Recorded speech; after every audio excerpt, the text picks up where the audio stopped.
Wait, so, thank you very much. So the first thing on the agenda is we have several recognitions to do. And the first one goes to Leslie Robbins.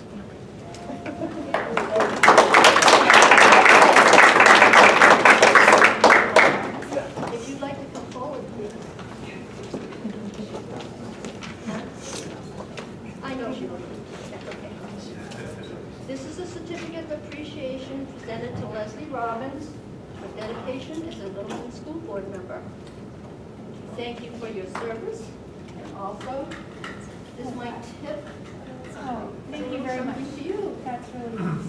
Thank you.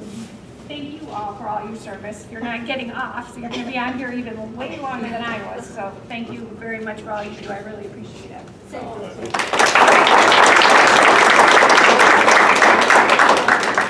The next on the agenda is the boys' basketball team as state runner-up.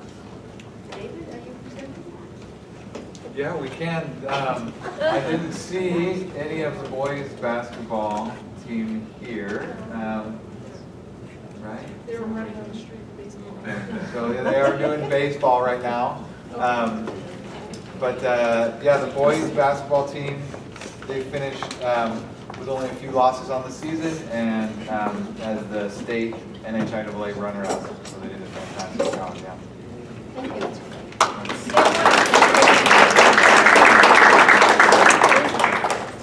State runner-up is Spirit Squad.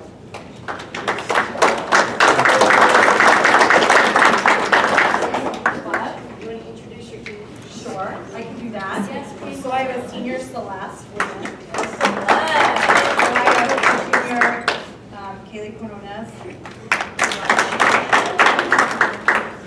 Junior Austin. Easting.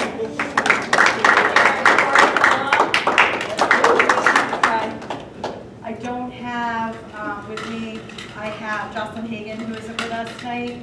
Then my sophomore Morgan LeBoy isn't with us tonight. And then I go to my freshmen, which are 4. I have Andrew Smith. I have Aaliyah Brothers, Emily Manus. My 2 great assistant coaches, Tiana Starks. So, take a bow.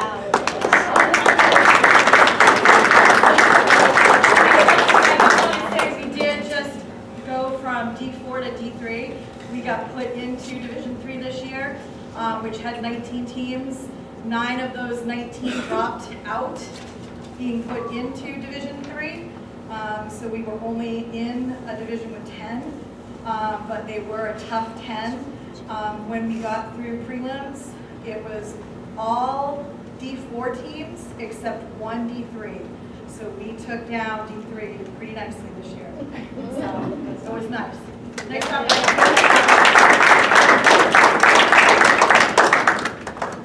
State champions, the girls' basketball team.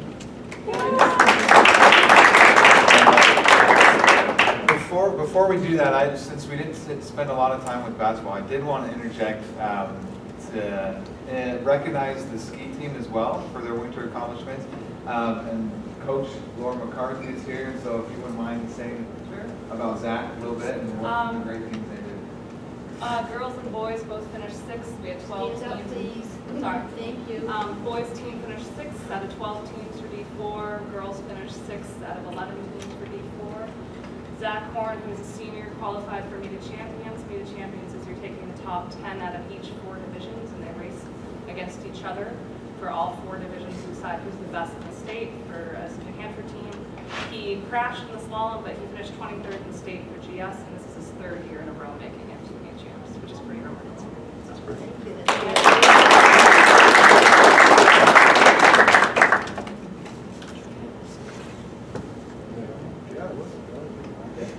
All right, so we have 3 members that aren't here. Kaylee Manzella, Faith Santo, and Grace Webster, who couldn't be here tonight. Who we do have in the back all by herself here, Gabby Levitt.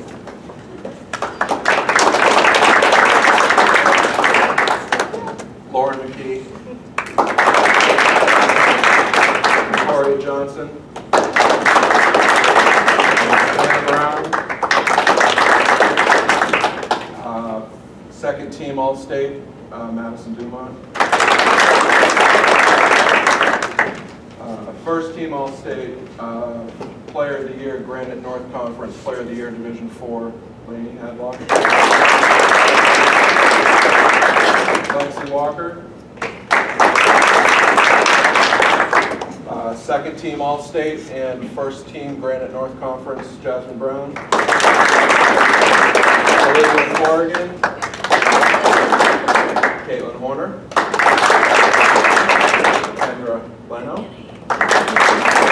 And Jackie Maker.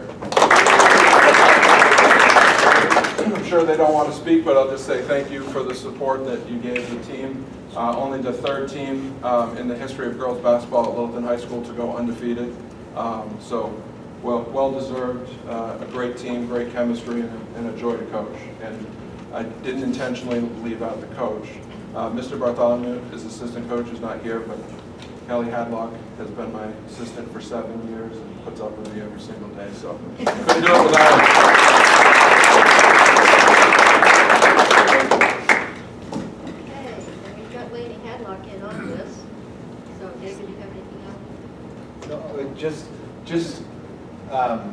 You know, I've mentioned it before, but so everybody's aware, these winter coaches that we had working with the kids this year did a phenomenal job. Getting the kids to be the best that they can be and be the best that they can be together is these winter coaches just amaze me, and being able to do that with the kids that they have, and not just the varsity coaches, the head coaches, the assistant coaches, but also the volunteers, the middle school coaches that have worked with these kids coming up over the years. All the coaches just have done a fantastic job. So I just want to recognize the coaches publicly, how well they did. Thank you. Were you going to say anything else regarding Lainey? Because I did forget one thing. So, first off, all the awards that Lainey was recognized for, as well as Jasmine and Madison, those are voted on by the other Division IV coaches. The home coach or the head coach of that particular individual doesn't really get a say. So I think it says a lot about our character, the kids that we have, and how they represent us on the court, off the court. But the other award that Lainey received is called the Jack Ford Scholar Athlete Award. It's given to one female athlete in Division IV and one male athlete in Division IV. Again, selected by the other coaches within the state. So the fact that she was nominated and selected, that she is the first recipient of that award, which is 33% academic accomplishment, 33% citizenship, and 33% athletic accomplishment. So first female athlete that I'm aware of at Littleton High School to receive that award.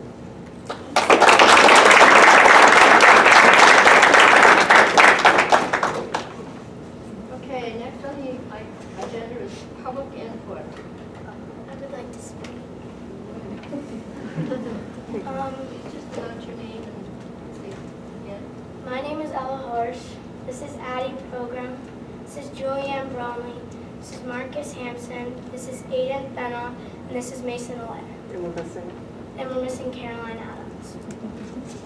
Destination Imagination is an international nonprofit organization whose purpose is to inspire and equip students to become our next generation of innovators and leaders. Our team challenge has always been the service learning. Our team name is the Maniacs. Our service learning challenge is designed to engage us in public service that addresses real-life community issues. We had to identify, design, and carry out a project that addressed a need in the community. Create and theatrically present a story that builds suspense about characters who attempted an escape. Integrated information about the project through clues that help the characters attempt to escape. Integrated information about the future of the project. Created and presented 2 team choice elements that show off our interests, skills, areas of strength, and talents. We the Maniacs go to the River Glen House once a month. We have been going to the River Glen House for over 4 years as a group. We spend time with the residents. We would like you to know that our time with them is more special than anything else. The time we spend with them, we have learned more than any textbook could teach us. This year we dedicated our presentation to Floyd, Betty, and Ruth that are flying like a butterfly. Our DI team ranked first place in regionals, second place in states 3 years in a row, and once again, we've been invited to compete at the global level where we will compete against 48 states and 28 different countries. The cost of traveling is beyond what the team can afford. The cost of registration, fees, housing, and traveling adds up to nearly $12,000 to participate in this event. Just to register the team is $5,000. The global finals has been our goal for years now, and this is our opportunity to show. When asked what this program means to our team, it means this program is just as important as a school sport. We are reaching out to you, our family, friends, and community to donate to our team and make this opportunity a reality. Please consider donating to our team. No donation is too small to make a difference.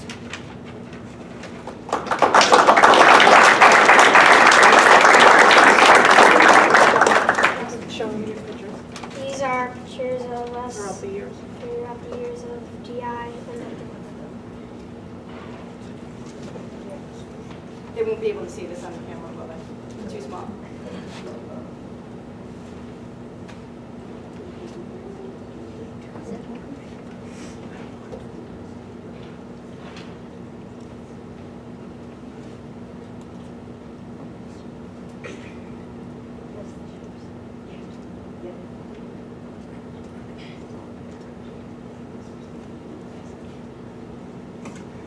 Like how your style has evolved. Pass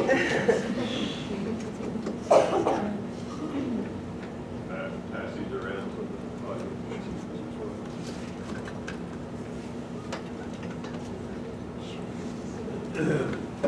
well. Can you guys tell us a little more about your challenge that you had to complete? The escape challenge, is that what it was?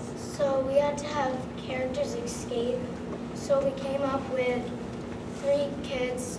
We were at Lakeway and we were in science class, and the science teacher locked the 3 kids into a room, and the 3 kids had to try to escape the stop of time to make it to the River Glen house by 3 o'clock because that's the time we go. And we had to have 3 clues, which was 1, our calendar, to show we go the 3rd Tuesday of each month, and then we get a heart to write in the lives of the residents, and then we had to sing a song because we sing songs to them. And what was the instant challenge like? It was like, You can't talk about no, Was it challenging? yeah. This is the first year they ever took their coach in, so I was like, oh, they're getting old. So they went in all by themselves, and they completed it, that's all I know, so. Right, that's all they can tell you, Yeah, right? yeah. This is the first year they've ever completed it. Those are Right? tough. Yeah. Those are really tough. So what they're asking for is, we talked to Mr.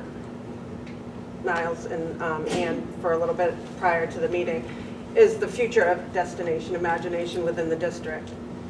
It seems like this team goes to is invited to globals every year, and there's no funding in the budget for it.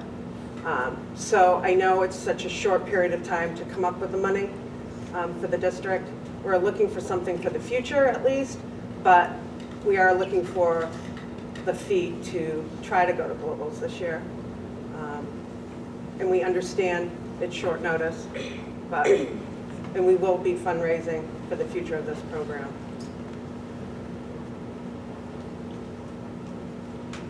Any other questions from the board, Heidi, or anything else you want to explain?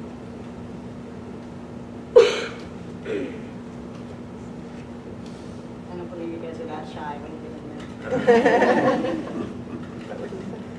Thank you.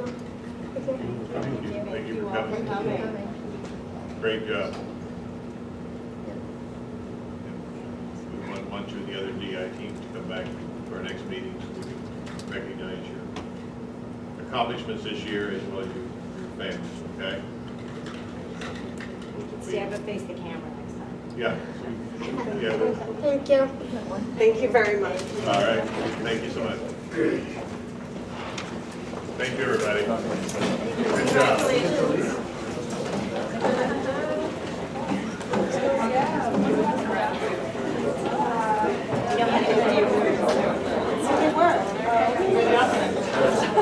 They always stand up.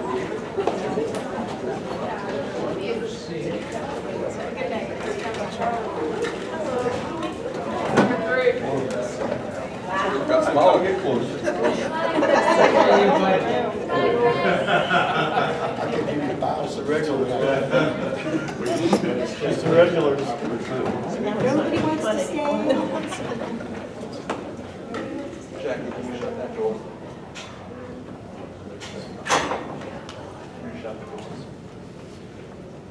Okay, without further ado, do you have anything by any chance? Sure. Oh, Public, do you have anything it's for us? public input? Okay.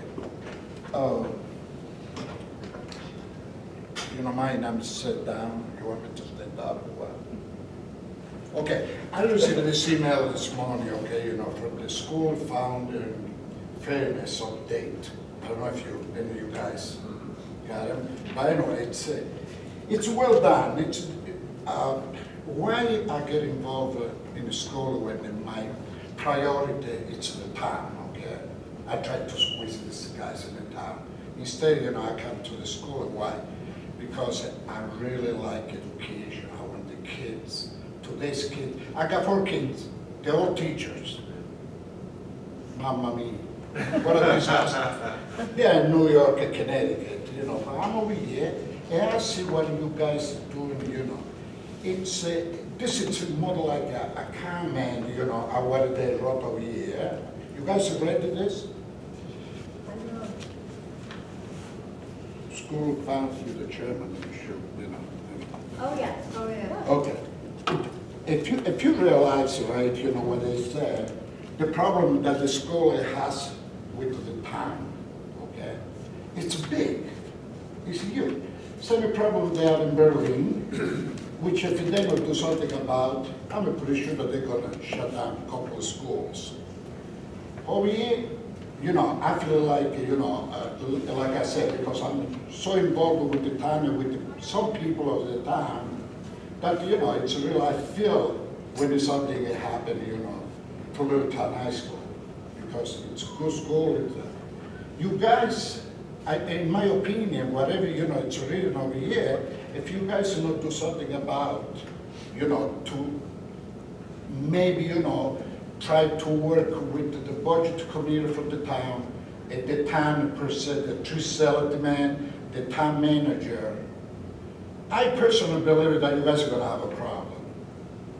And I tell you why, because the citizens of Little Town, they are really fed up with the high taxation, okay?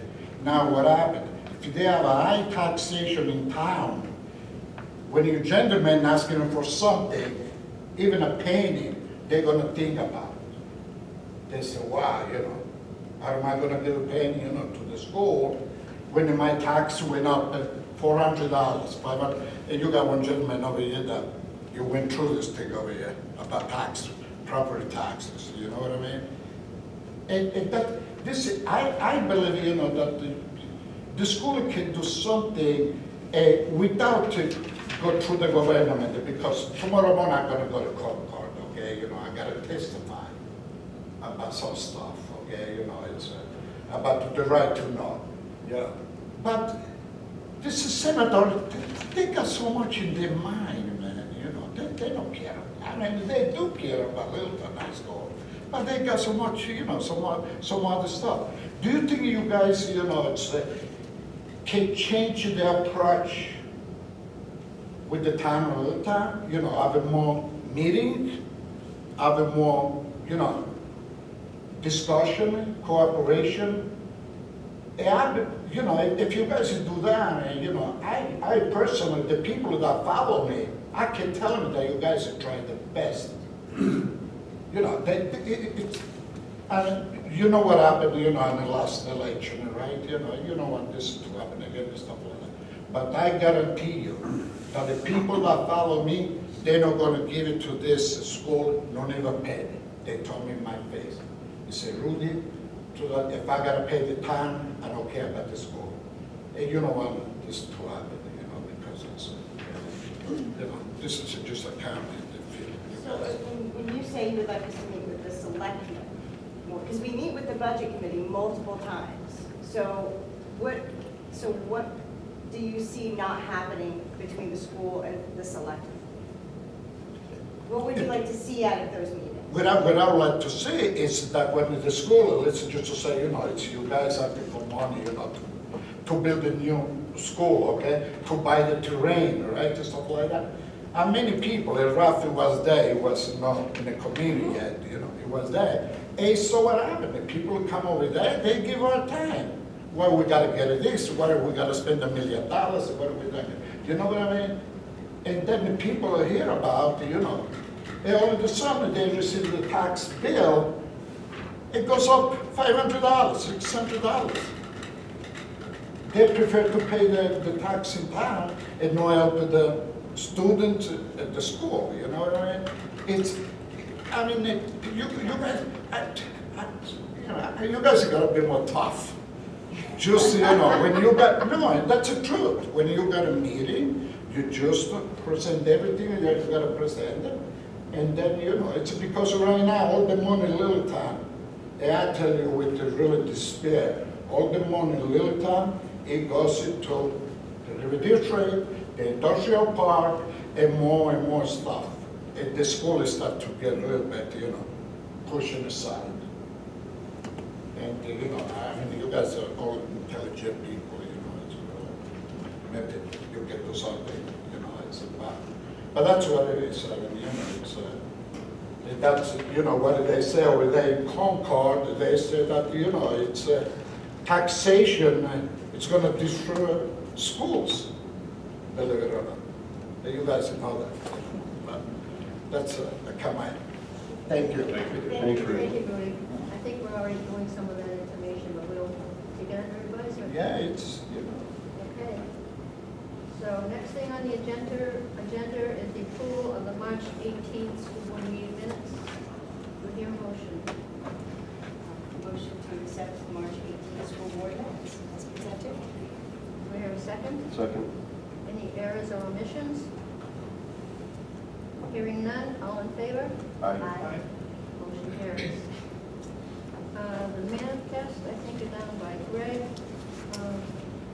Tom has presented us with the MS 22, which has to be into the state within 20 days, and he's got all the signatures. All but It will one. be uploaded when I leave the meeting tonight, so we will achieve the April 1st deadline. Okay. And when Millie comes back, I'll sign it and we'll upload it again, so we'll have everybody on there.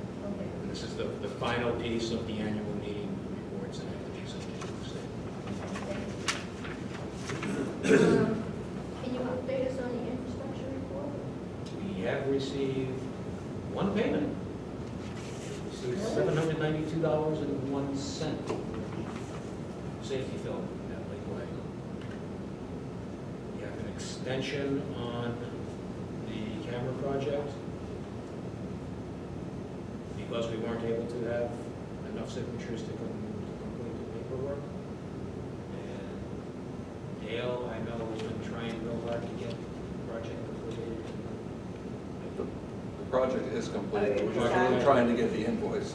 Yeah. Okay. They don't want to get paid.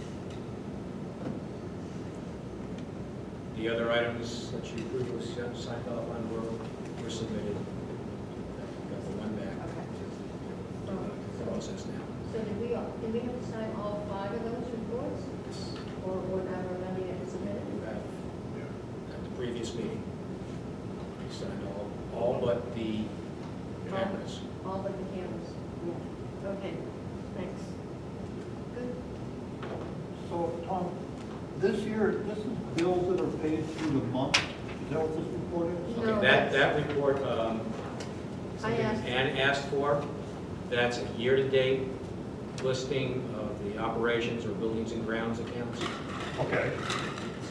Just for your perusal, and if you have questions next week or whatever, we can check. Okay, it out. so from year to date, you're talking about July 1st. Yes. to this coming June? Correct. July 1st to Friday afternoon. Okay. Because the dates up above say from 3/1 to 3/31. Right, so that's the current. The one column there is called current, Oh, okay, so and that's just the March activity. Okay, You'll also see a YTD next to it. Yep. That's the year-to-date activity, so that's July through the end of March. All right, good, thank you. This is just building accounts. All right, thank you. And I also asked Tom about getting an audit report done for us, so I don't know if you We've contacted had some conversation. The actuarial firm and the audit firm are having some conversations. A couple of years ago, one of the GASBs called for us to have an actuarial analysis on other than pension employee benefits. And completed the first one 2 years ago. This was supposed to have been a roll forward for the 18 audit. And now there's some other changes, and the question is whether or not they have to go back and restate the first one, so there's a solid comparison. So the auditors and the actuaries are negotiating that, and I should have an answer in a day or two. That should be like the last piece for the fiscal 18 audit. So is Cheryl going to come to the board and talk to us about Once we that? have that audit, we'll invite Cheryl up. She knows that you meet the first and third Mondays typically. And I would prefer to come to the first meeting of the month. Thank you. Any further questions for Tom? Next item on the agenda is the RFP for the Lakeway roofs. We all got the RFP, if there's any, have you read it, and are there any questions about it? I have some questions on, my computer is completely frozen up, it's not going anywhere, I can't do anything with it. So something, wacko, when you sent me that file. On the RFP, on page 2, project scope, number 4, last line, the word think, should be thick. Did I say that too fast? Nope. Got it? Okay. Page 3, under responsibilities, it says, all work to be performed in a workmanlike manner. What does that mean? What does workmanlike manner mean? My guess would be professional. It's been put in every RFP that I could ever put my hands on that the school sent out. Okay. Doesn't that also mean, too, that if they're doing something that they sort of have to pick up nightly, daily, Yeah, whatever they're doing? Oh, that what that refers to is Well, I keep think it so, clean, because you don't keep it want neat. some of this stuff left around for children or whoever. Is that a, some kind of architectural terminology, workmanlike manner? Or just means keep it clean, do it right, do it safe? Just a generic term. That's what I'm Or the thinking of, boilerplate that industry. we usually see. Okay. And the last one is SECA, the drawings and materials. So those are the materials, right, that SECA company? Sarnafil. So whoever bids on this has to use SECA materials? That would be our what that preference. means? That would be our preference. Okay, They have the longest warranty. okay. But they can't come back with something else, or are they restricted to that? It does not restrict them.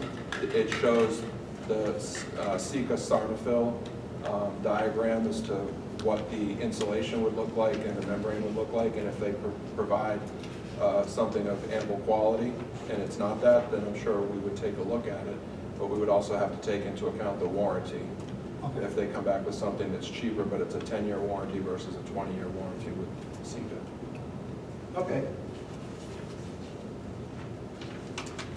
Any further questions? Yeah, I will just respond to Ralph's question. Just doing, thank heavens for Google and the internet. But, yeah, it's pretty standard language, but I think it is a great question. I've looked at several different sources, but it's basically acceptable standard quality of work materials.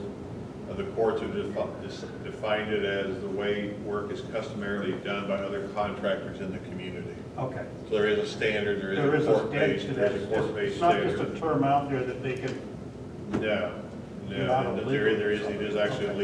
legal Okay. term. all right. Good question. To add a little more to Gail's explanation, the 3 or 4 vendors who typically have been involved in our projects in the past are all Sarnafil vendors. They're all certified by Sarnafil. One of the advantages of doing business with that company is the manufacturer's warranty, not just the local company's warranty. Of the product.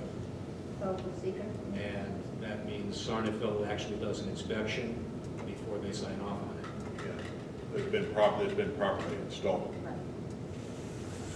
There are some advantages to using those. Also, the materials company will come in and do an inspection. Oh, that's good. Yeah, and they are. That's good, and guarantee the warranty, okay. Yeah, they're the warranty holders. Okay, thank you. So you don't get into one of those pointing fingers. Right. Well, it wasn't installed properly. That takes care of that because the manufacturer signed off on the installation process. Okay. Dale, I'll just give you my copy afterwards. Okay. I approved it. I just needed an English teacher. Okay, any more questions about that? The one thing I asked Dale earlier before the meeting was that the proposal due date is May 1st, and that when the bids are open, I would like a couple of school board members there, so he'll keep us tuned. Okay? So this meeting. Probably, yeah. So, We think that gets us within construction company's timeline, reasonable to get on the summer projects list. Well, I believe the state mandate is 28 days for Yes, an RFP. so that's about as quick as we go. So if we post it tomorrow, the 30th is 28 days. Yeah, it'll have to be then. Yeah. Yeah, thank you, Dale. Thank you for your work on that. Well, so, the next item on the agenda is board appointments.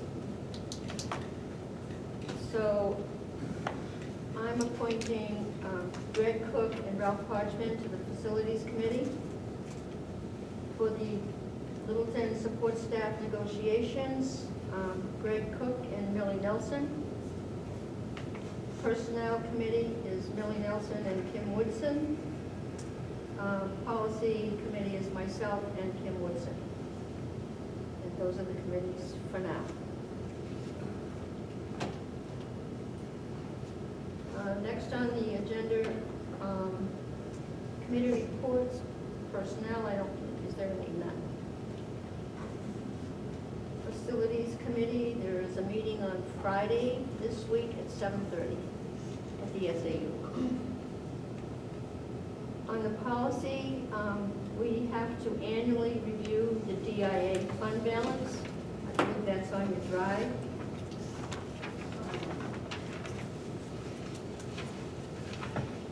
And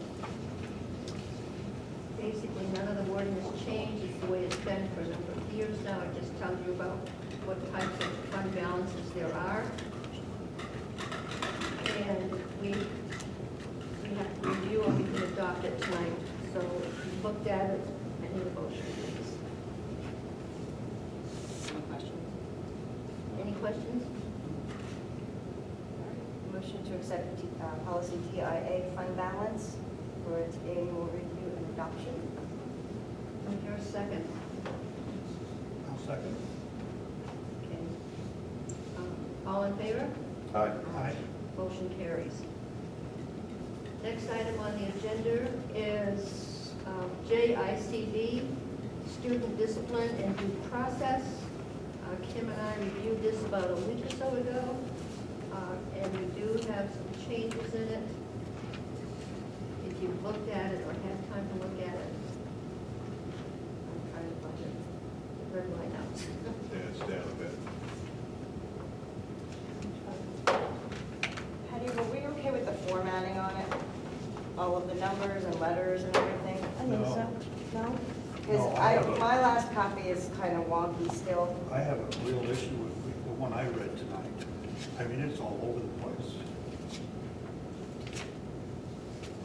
I give you a couple samples if you want to go look at the samples. Here.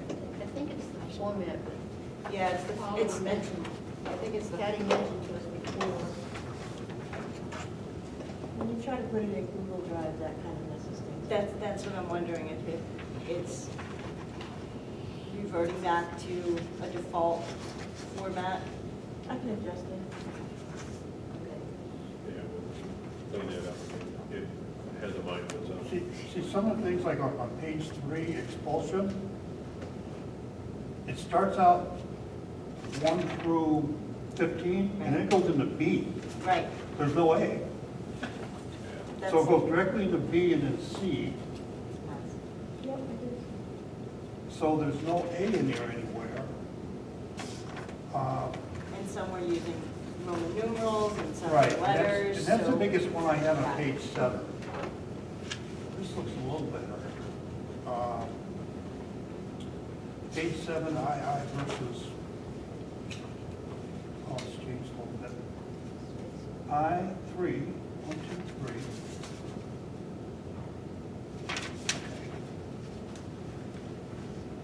I haven't seen this one. This one's not in the computer yet, is it? That's the last one that was uploaded. I printed that off today. Okay, because the other one I saw had these all over the place. Yeah, that's this first copy over here. Okay, so if this is on the computer, I'd like to take a second look at it on the computer and make sure everything's in line. Like here it goes from 1, 2, 3. It goes from 5, 6 to 1, 2, then 2 again. Okay, still 2. Then it goes into a 3, 4, 5 without space. 6, 1, 2, 3, 4, 5, 6. Then it goes to VII. VII, 10. And then it goes into a D. There's no ABC under number 3. There's no ABC. It just goes right into a D.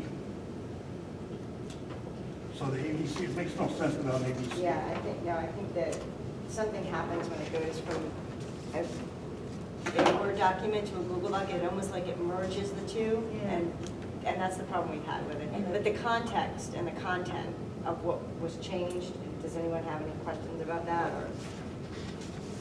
I have on Roman numeral 2, we added prohibited conduct, possession of controlled drugs / paraphernalia and / or alcoholic beverages and or tobacco products. We added vaping products and paraphernalia on school property. That's one of the areas that we changed.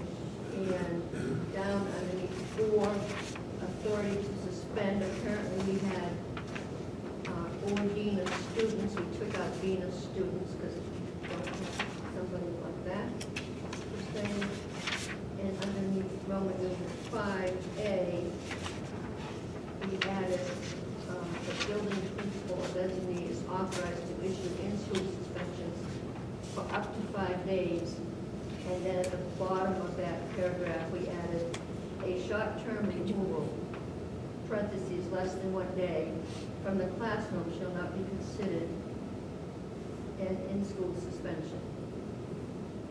And then short-term, we said out-of-school suspension, long-term out-of-school suspension. And underneath 6, 1, Roman numeral 2, the pupil and at least one parent or guardian must be notified the day in red of any in-school suspension. Let's see. Is there anything I missed?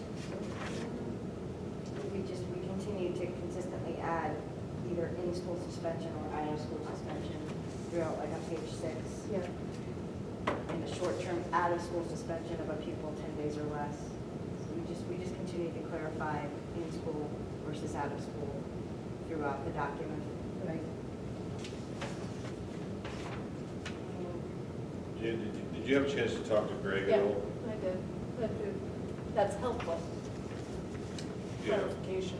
As it's written. So we do have that statement about it, during the day, short-term removal is not necessarily an in-school suspension. So we don't notify immediately. We notify though if we're gonna, the next day, we have a full out of, but there are times we have to be kind of careful of that because there's times that we just need a cooling off period, you know, and without it being a in-school suspension of any kind per se. So tonight, this will only be a revised first reading. We will not be adopting it tonight. We will be adopting it on April 15th in case there are any concerns from teachers, parents, Yeah. anybody. Okay? Yeah. All right. So, I had one other question on it. Okay. On page 8.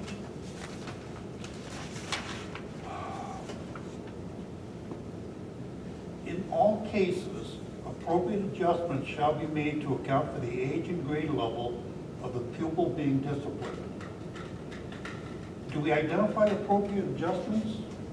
Or is that something we just, whatever you do in discipline, you take into consideration, their age and grade?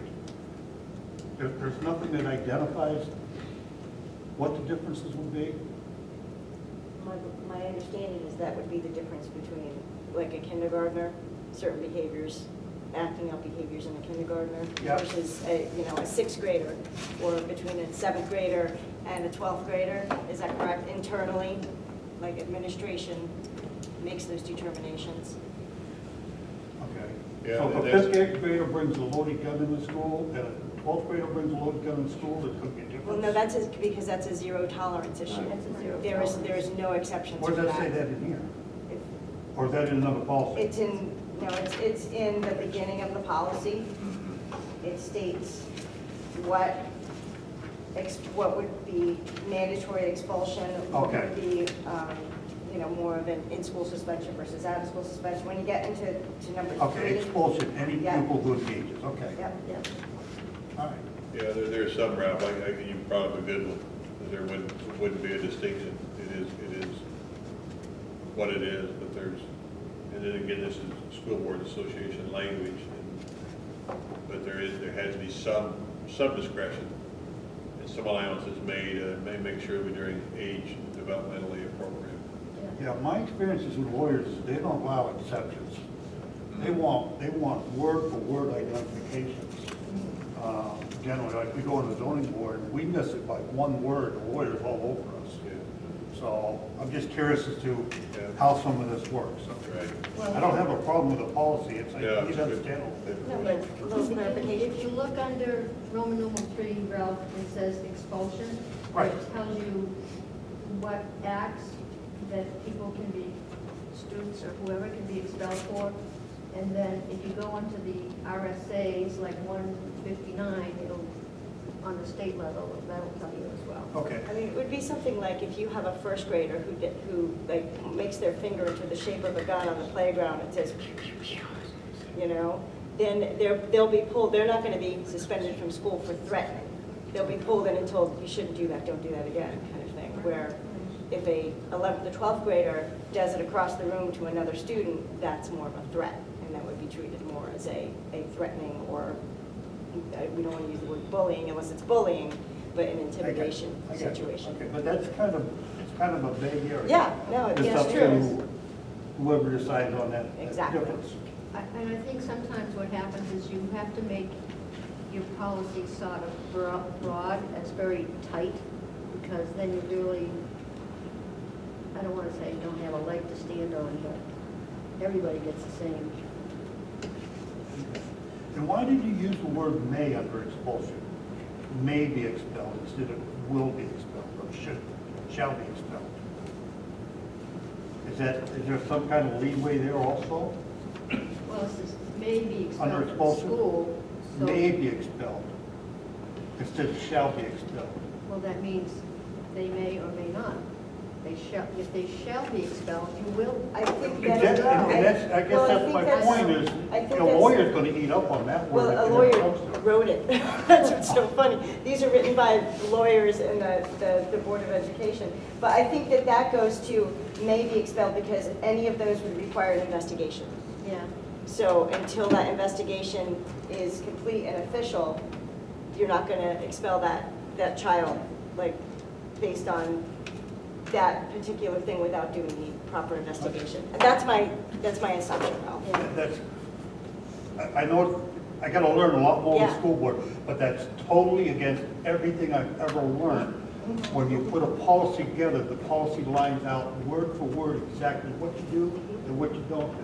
Right. And this is a lot more vague And than that's I've why ever we've, had to we've deal actually with. clarified a lot of things in there because they were vague. And that's something we can work on too. Because they have to be age appropriate. Because we teach students from the age of 3 to the age of 21. So, you understand more on that later. Yeah, we can Gotcha. we can delve into those some more. Gotcha. too. We have to throw in the special ed laws as well. so Yeah. Yeah, that that's- complicates it.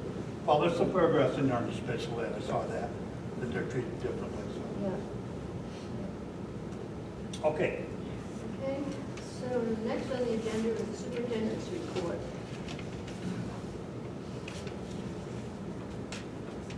And I'll ask Dale to chip in here a little bit too with the lead testing update. It was actually, what, 2 weeks ago? Today, I believe, that we got the report, and as you all know, the following day, we did an all-call. We got the letters prepared, we did the all-call, we got the letters posted to the website under the hot topics, and the letters then went out.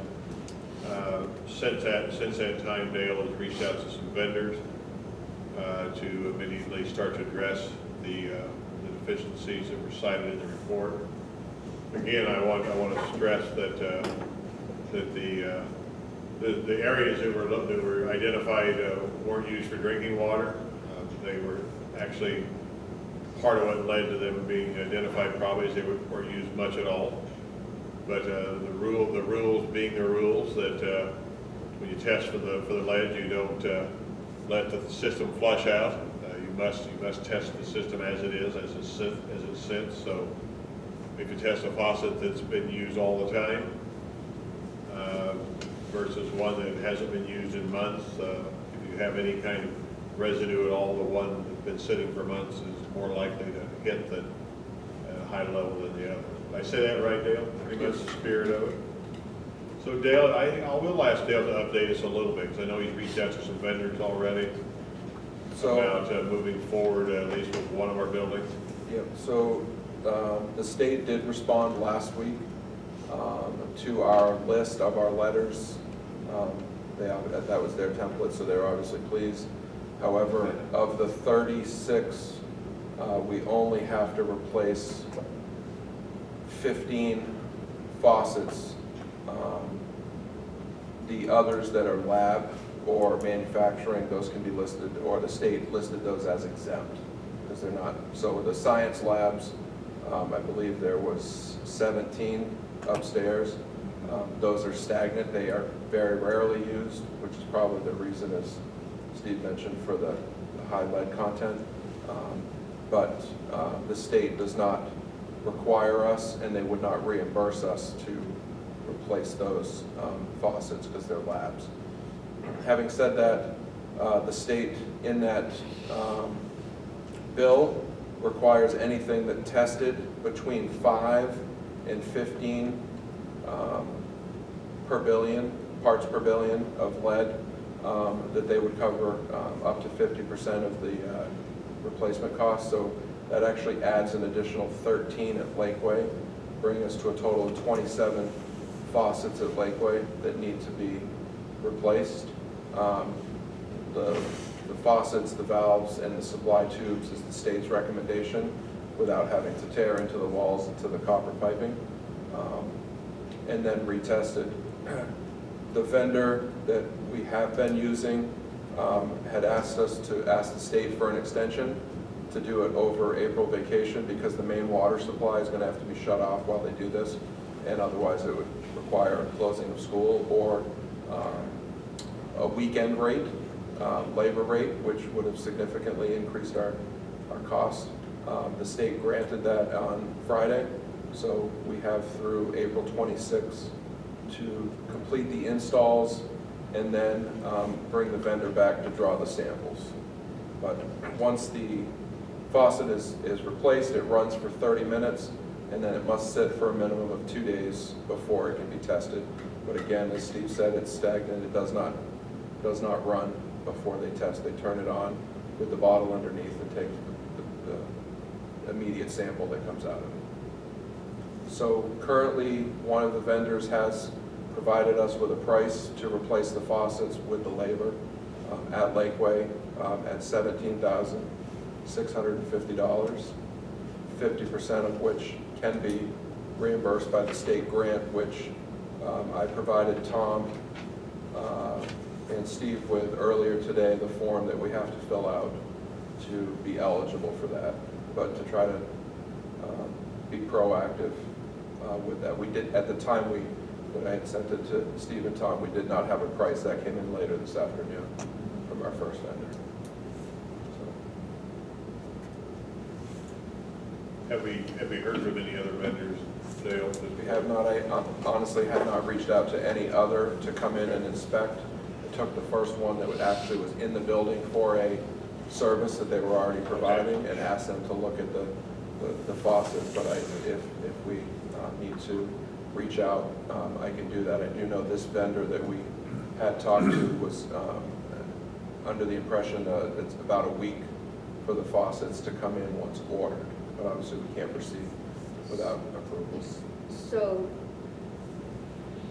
will you, or is it the vendor going to order the faucets? The vendor would, but I'm sure he would want a yay that we're going to go with him before ordering. The faucets, so you guys can get the price, I believe, is $280 per faucet. So what I'm hearing is I'll just round it out for $18,000 that we can be reimbursed about $9,000. So we're on the hook for $9,000. We would be, yes.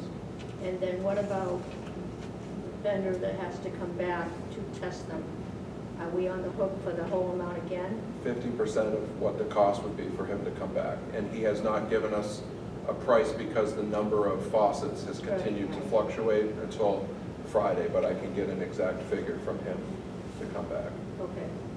But no, it wouldn't. I mean, that was for 209 that we sampled for that $4,000 price. So. Yeah, so that'd be a fraction of that, obviously. Yeah. Yeah. Should we be getting another quote? I mean, we're looking at a total of 17.5 roughly, so should we at least reach out to somebody else if there's anyone else available? Because I know we're under a deadline. Right, I mean, I will gladly reach out to other plumbers. That is the plumber that is used in the schools. So, but I definitely, you know, that's your call if you would like that. I just, again, with the time sensitivity, I would need to do that this week, I would assume, so that we have a definitive. Yeah, I think I would ask the board to authorize us to move ahead with the repairs so they can be done for the reasons Dale stated during the April break. However, to do some reach out to other possible vendors, you know, hopefully they can get something to us very quickly. But otherwise, I mean, the other option is to have a special board meeting for this purpose. Well, We can't wait till the 15th of April. no, I was just thinking of something else. Yeah. If you were to reach out to another vendor, is there a possibility you might have another quote in by Friday morning for the facilities committee to review? I don't want to say yes, but I would ask for that when I talk to them. That's See, that's their what I call, want. sure, as to when they could come in and look at the actual faucets and. Maybe that could be discussed at that meeting, maybe approval done? You know, if that's acceptable to the board as a whole, that committee doesn't have the power to approve that by Make a itself. motion to approve up to Yeah, a certain amount, but I think that's it's in our best interest, I Yeah, think, I think you're right. to get another opinion, another bid. That's a good way to approach it. Yeah, up to the bid we have. Absolutely. Yeah, this is something we don't want to mess around with, I think you know that. But is there an RFP out on that? Or it's just, you're just talking to the vendor? For the faucets. For the faucets. There is there is no time to do an RFP based on the state standard of having to be out there for 28 days would be non-compliant. But we could. We can solicit our own bids without. Yeah. Good idea.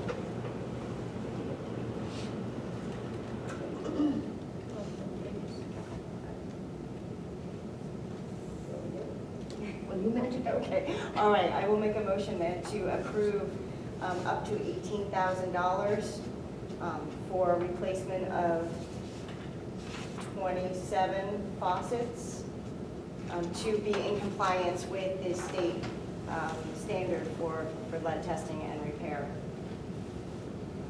Second. any further questions? All in favor? Aye. Motion carries. Thanks, Gail. Thank you. Thank you. Next item on my superintendent's report, Save Our Schools report. We had over 50 people from various communities here last week, as you know. And I think we had a good representation. We had several elected officials, a couple of legislators, someone from our select board, as well as school board members from SAU 36, 35, and 84. So that was a good evening. We do have the video of that posted to our website, by the way. Dale somehow has managed to juggle, let's see, lead testing, leaking roofs at Lakeway, and then the superintendent says that, we're really struggling a little bit right now getting our videos out. So let's find another way to get a few things posted. So he somehow managed to create the link, the tab on our website that people can start accessing certain information. It's called Videos of Meetings, cleverly named. But there it is on our website, right next to the Home tab, and the first entry under that is the Save Our Schools event that we had last week, and we'll be putting some other things there, such as the Liberty session that for whatever reason was never made available ahead of the vote. So we will be using that tool and seeing how we can provide that to the community to get more information out. Again, I don't want to belabor too much, but this Save Our Schools, the essence of that evening was to talk about how property taxes, or specifically valuation, unequally affects different communities on their property tax rate. And I think one of the most compelling image is right next door, SAU 35, where if a student lives in this town, the property tax for educating that student is this much. If a student happens to live over here, it's an entirely different amount, a significantly different amount. And I think that's kind of leaves people scratching their heads a little bit. Why does it cost so much more? Why to pay for the education of a student here versus a student over there versus one in another location? It isn't adequately and equitably funding education a state function, not a local function. Well, it's a complicated issue because everybody likes local control. I like local control. I like the fact we can decide when to start the school year and end the school year and some other things like that. I do like the fact that the taxpayers were very directly accountable to the local taxpayers for how we spend the money. I like that as well. What I don't like about it is the overdependence upon the property tax, because without some means to even the playing field. Because it means students, their address does affect how much money is available to educate in absence of more different state allocations. So that's the problem. There were some solutions presented that night.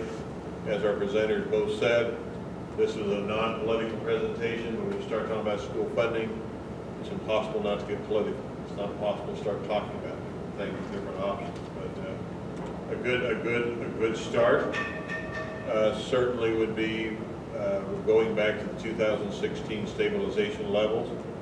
And for the record, that would, in our case, that would be adding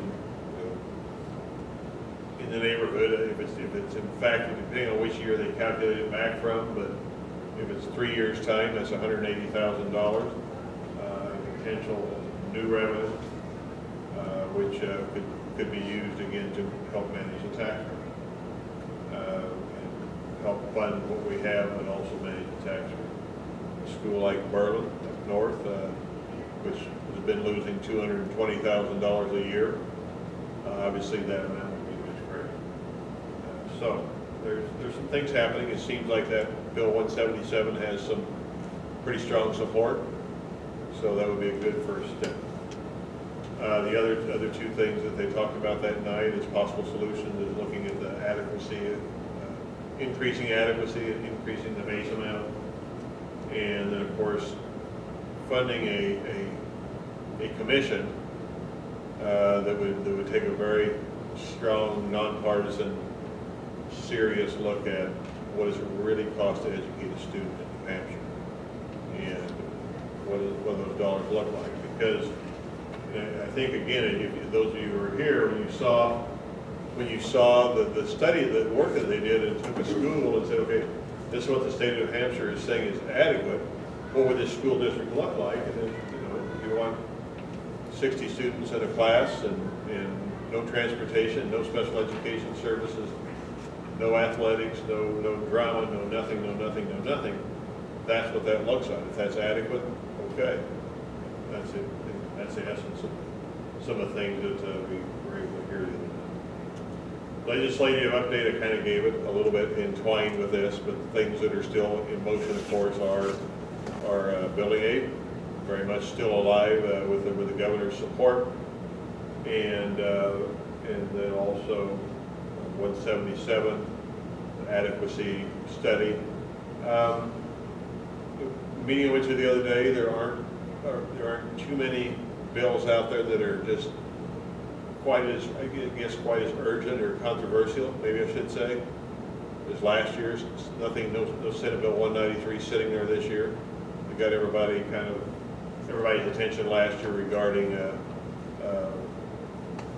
using public school funds for other purposes. But there's a few other things in the works. Learn Everywhere initiative, which some people see as a way to really creatively educate students. Others see as maybe a way to undermine some of the traditional checks and balances and accountability that public schools have. So that's something that's not necessarily in legislation, but it's being talked about in policy circles. It could make its way to legislation. The other thing I think that is of note that is in legislation right now is changing the tenure law from 5 years back to 3. And I think that's probably one of the items that's out there that maybe could impact schools significantly going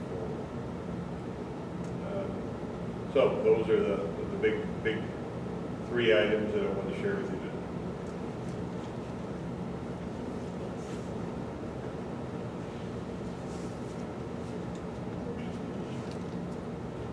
So, next item on the agenda is non-public session. I need a motion, please.